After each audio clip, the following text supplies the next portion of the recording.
नमस्कार. अ, एक सर्वे आहे डिपार्टमेंट ऑफ ह्युमन सर्व्हिसेसचा. खूप छान सर्वे आहे.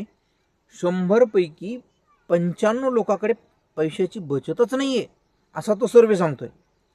आज तुम्ही बघा, प्रत्येक व्यक्ती 25 वर्षापर्यंत तर कमाईला सुरुवात करतोच, परंतु ज्यावेळेस तो रिटायर होतो 60व्या वर्षी 65व्या वर्षी, त्यांची आर्थिक कंडिशन काय असते.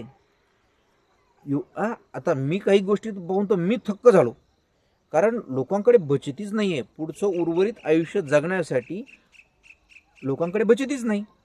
बचत नसण्याचं मुख्य कारण काय? ज्या वयात कमाई चालू होती त्या वयामध्ये त्यांनी रिटायरमेंटची काहीच प्लॅनिंग केली नाही, काहीच बचत केली नाही. 5% लोकांकडे पैसा आहे. रिटायरमेंट पुढचं जे आयुष्य आहे पुढचं ते जगण्यासाठी जी पैशाची गरज आहे ती गरज त्यांची भागवली जाऊ शकते. भविष्यात ही वेळ आपल्यावर येऊ नये म्हणून आतापासून थोडी थोडी तुम्हाला बचत करता येते.